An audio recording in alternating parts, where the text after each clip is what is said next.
Welcome to the Health Headliner podcast by Tudu Digital. Our content is informational only and not medical advice. Please consult your provider. Now, let's dive into today's headlines.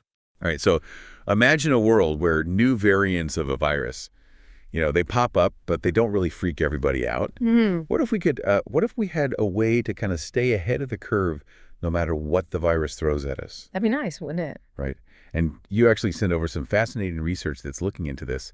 I think it's time for a deep dive, don't you? Yeah, absolutely. So today we're going to unpack this study, and it's got a really long title, as most scientific papers do. It's called Bispecific Antibodies Targeting the N-Terminal and Receptor-Binding Domains Potently Neutralize Severe Acute Respiratory Syndrome Coronavirus, Two Variants of Concern. A mouthful. It is. And you also sent over a kind of a health news article that was talking about just the ongoing challenge of viral evolution. Yeah. So our mission today is to really understand how scientists are trying to develop these, next generation antibodies, the ones that can really stand up to these new variants.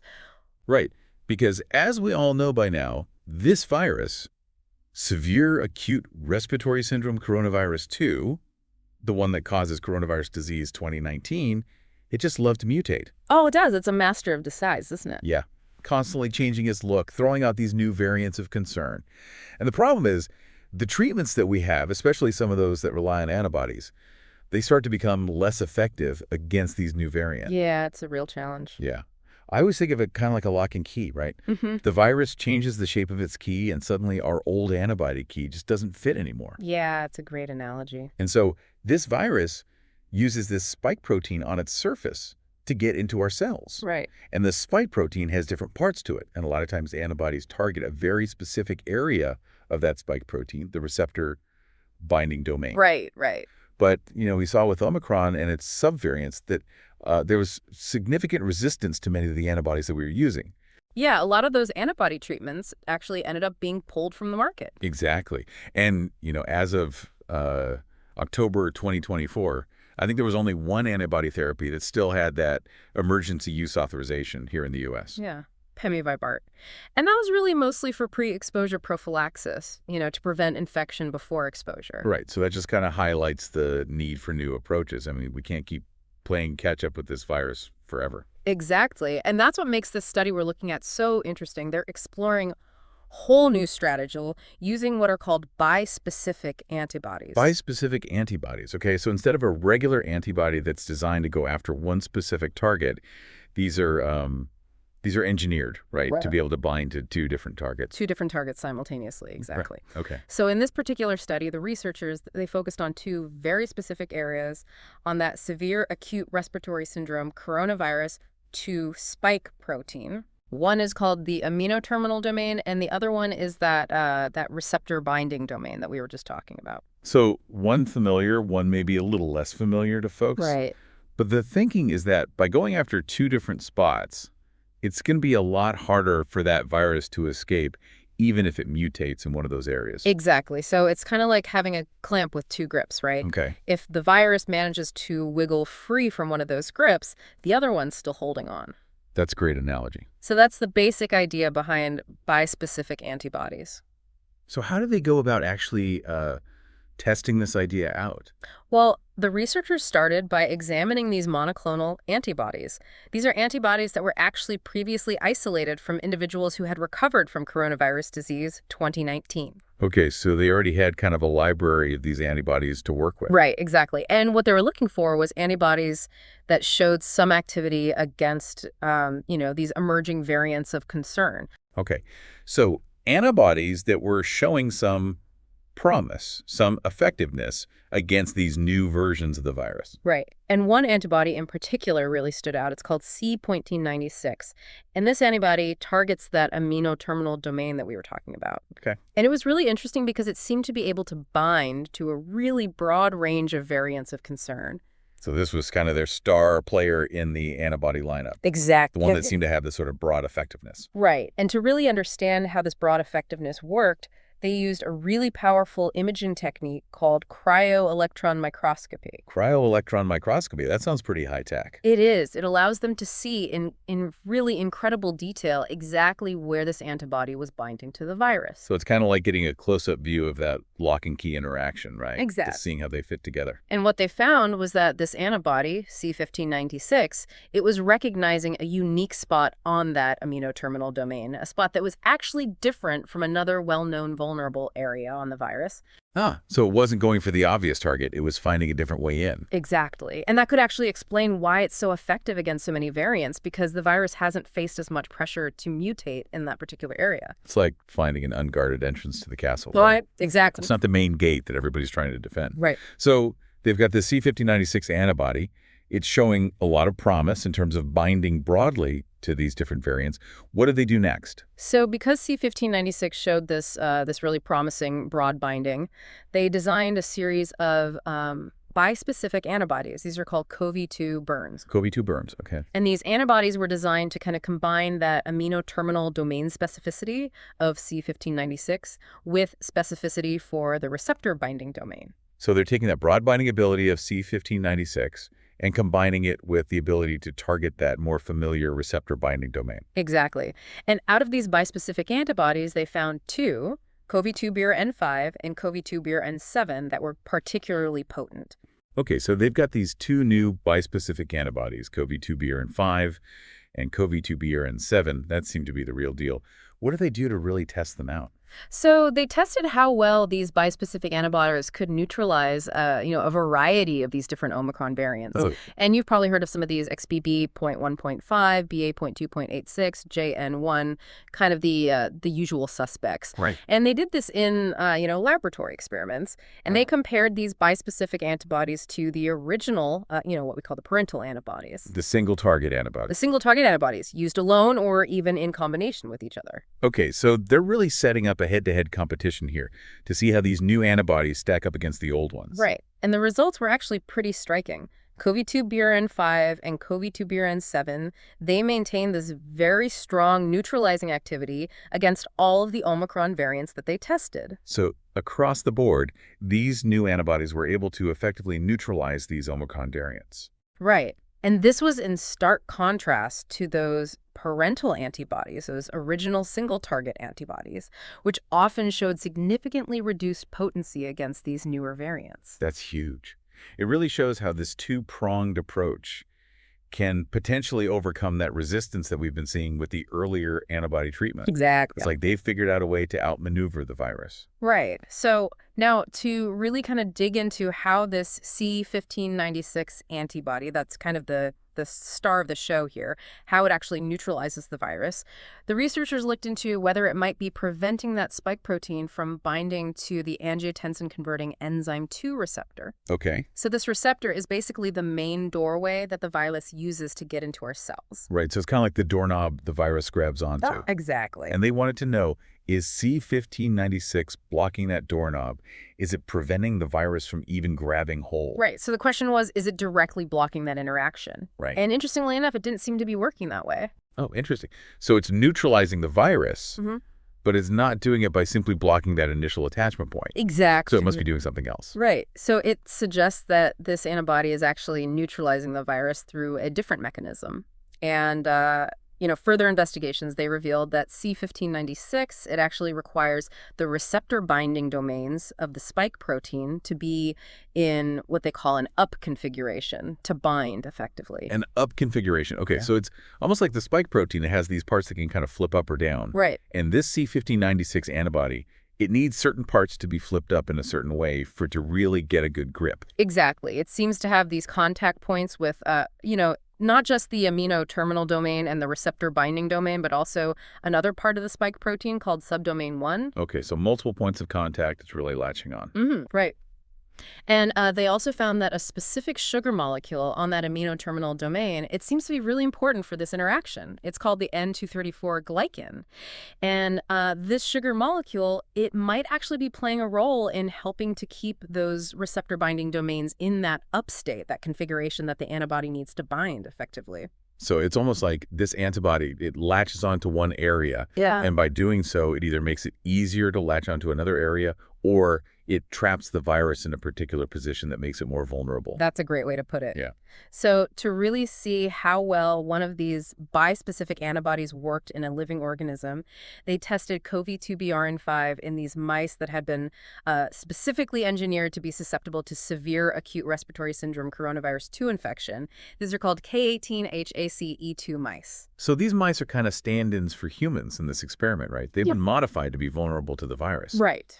And they wanted to see, okay, if we give these mice this bispecific antibody, how well does it actually protect them? Right.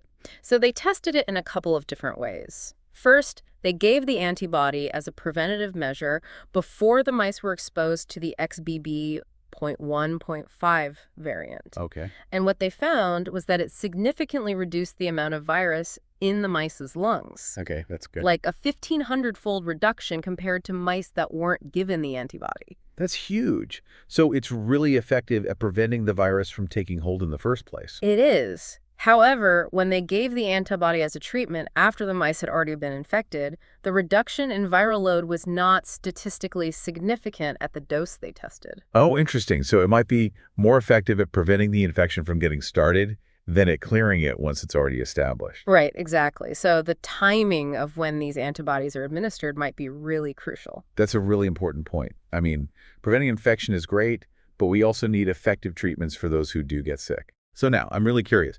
Did the researchers look into whether the virus could mutate to evade this bispecific antibody? I mean, viruses are pretty sneaky. They're always trying to find a way around our defenses. Yeah, they did. They used a technique called deep mutational scanning. And this is essentially, a way to systematically look at how many different mutations in the spike protein can affect neutralization. So it's like they're trying to outsmart the virus before it even mutates. Right. They're trying to anticipate what changes it might make and whether those changes would allow it to escape the antibody. Exactly. And what they found for CoV2-BRN5 was that mutations that would allow the virus to escape were relatively infrequent. Okay. And they mapped to both the amino-terminal domain and the receptor-binding domain. So both of the targets of this bispecific antibody. Right. And they even identified specific mutations in the amino-terminal domain that significantly reduced the binding of C1596. These were P85del, N87I, and R232.7Y. Okay. So they actually pinpointed specific changes that can weaken the antibody's grip. Right. And these mutations, they were in a specific groove on the amino-terminal domain that's targeted by a particular part of the C1596 antibody. But importantly, these mutations were not very common in the severe acute respiratory syndrome coronavirus, 2 variants that were circulating between February 2020 and October 2024. So the virus could potentially evolve resistance, but it doesn't seem to be doing it very often right now. Exactly. Which suggests that this particular therapeutic strategy might have a good chance of being effective in the near term. That's encouraging. So it seems like they found a pretty good target, one that the virus isn't mutating very readily. Did they look into different ways of actually constructing these bispecific antibodies? Yeah, they did. The study also explored different ways to construct these bispecific antibodies, and what they found was that constructs where the C1596 part was positioned at the outer end of the antibody arm, the N terminal, and the C952 part, that's the receptor-binding domain targeting part, was closer to the antibody's base, the C terminal. Those tended to be more potent. Okay, so it's not just about having both targeting parts, but it's also about how you arrange them on the antibody itself, that architecture matters. Exactly. And this suggests that the order in which the antibody binds to the virus might actually be important. Interesting. It's possible that C1596 part first latches onto the amino-terminal domain, and this somehow helps the other part of the antibody bind more effectively to the receptor-binding domain, maybe by sort of trapping it in that up configuration that we talked about earlier. Okay, so it's like a 1-2 punch. Exactly. All right, so we've covered a lot of ground here. What does all of this mean for people out there listening? What are the main implications of this research? Well, the development of these bispecific antibodies, CoV2-BRN5 and CoV2-BRN7, I think they offer a really promising path toward more resilient antibody therapeutics against severe acute respiratory syndrome coronavirus 2. their ability to neutralize this broad range of Omicron variants, which have really shown significant resistance to many of the existing treatments, is a major step forward. Let's go. We're finally starting to catch up to the virus, maybe even get a step ahead. Right. And this dual targeting approach, it really makes it potentially much harder for the virus to escape neutralization through mutations. Okay. Because even if mutations arise in one domain, one of those target areas, the antibody can still bind to the other, maintaining some level of protection. So it's like having a backup plan. Exactly. And the significant reduction in viral load that they saw in the mouse model when CoV2-BRN5 was given prophylactically before exposure to the virus, it suggests that it could be potentially really useful in preventing severe disease in vulnerable individuals. So this could be something that people at high risk could take, during times when the virus is circulating more widely to help protect them from getting sick. Potentially. Okay. But, of course, every study has its limitations. Yeah. What are some of the things that we need to keep in mind about this research? Yeah, so while those prophylactic results are very encouraging, the study did find limited therapeutic efficacy of CoV2-BRN5 after infection in the mouse model at the dose that they tested. So more research is needed to determine if a different dosage or maybe a different formulation could improve its effectiveness as a treatment. Right, so preventing infection is great, but we also need to be able to treat people who do get sick. Absolutely. And another, important limitation to consider is that those bispecific antibody constructs that showed the highest potency, CoV2-BRNs 4 to 7, they use this specific design involving tandem single-chain fragment variable domains. Okay. And the researchers, they noted that the production and purification of these constructs, it needs further optimization to really increase the overall yield. So basically, we need to figure out how to make more of these antibodies if we want them to be widely available. Right, exactly. Scaling up production is going to be key. Yeah. And then finally, while the mouse model provides valuable insights, it's important to remember that results in mice don't always translate directly to humans. So, further studies in other animal models and eventually human clinical trials, those are going to be necessary to really confirm the safety and efficacy of these bispecific antibodies in people. Right. It's always important to remember that what works in the lab or in animals doesn't always work the same way in humans. Exactly. So we've talked about the study, we've talked about the implications, we've talked about the limitations. What are some of the expert opinions on this research? Yeah. What are people in the field saying about this? Well, I think one thing that a lot of experts are highlighting is, the strategic importance of the location and orientation of those different binding parts within the bispecific antibody. The fact that the sequential binding to those different parts of the spike protein can really impact its effectiveness, I think that's a key takeaway from this study. So it's not just about having two targets, it's about how you arrange those targeting parts on the antibody itself. Exactly. And the fact that those mutations that allow escape from CoV2-BRN5, the fact that those are not very prevalent in the circulating variants right now, that suggests that this therapeutic strategy has, a pretty good chance of being effective in the near term. Yeah, that's good news. It's like they found a vulnerability in the virus that might give us a bit of a head start. Right. And then I think another really interesting thing that experts are pointing out is this concept of using, an antibody that maybe binds broadly, but isn't necessarily a strong neutralizer on its own. Okay. Like C1596. So C1596, it binds to a lot of different variants, but it might not be the best at actually neutralizing the virus on its own. Right, but they're using it as kind of an anchor in this bispecific construct to enhance the activity of another antibody. So it's like it's setting the stage for that second antibody to come in and deliver the knockout punch. Exactly, and that's a really clever approach, and it could potentially be applied to other viral targets as well. Wow, that's really interesting. So this is more than just about treating severe acute respiratory syndrome coronavirus 2. It could be a whole new way of thinking about designing antiviral therapies in general. Exactly. Well, this has been a fascinating deep dive. I mean, this research really does represent an exciting step forward in our fight against evolving viruses. This concept of these multi-targeting antibodies, it's like a whole new weapon in our arsenal. And as we all continue to follow this field, I think it's so important to keep in mind this ongoing need for innovation. Right. We can't just rest on our laurels. We have to keep finding new ways to stay one step ahead of these viruses. Exactly. So what other creative strategies might scientists explore? That's the big question. But this deep dive, I think it gives us all a glimpse into the cutting edge of medical research and the potential for breakthroughs that could really make a difference. Yeah, absolutely. So today we took a deep dive into the development of these bispecific antibodies that target two different parts of the severe acute respiratory syndrome coronavirus 2 spike protein. Right. And we saw how that antibody, C1596, with its broad ability to bind to all these different variants of concern, was really crucial in designing these new therapeutics. The bispecific antibodies that they created, especially CoV-2 BR and 5, they showed really strong neutralization against those Omicron subvariants in the lab. Right. And they had those promising preventative effects in the mice. But of course, we also talked about those limitations, the need for more research into how effective they are as a treatment after infection, and the need to figure out how to make more of them. Right. But overall, I mean, this is really exciting research. It opens up a lot of possibilities. Yeah, I mean, the ability to engineer antibodies with this dual specificity, I think it raises some really intriguing questions about the future of antiviral therapies. I mean, could we adapt this approach to target multiple viruses simultaneously? Right. Or even different stages of a viral infection. I mean, the research that we explored today, it really opens up a whole new world of possibilities. Absolutely. And that's what makes this field so fascinating. It's constantly evolving, just like the viruses it's trying to combat. Exactly.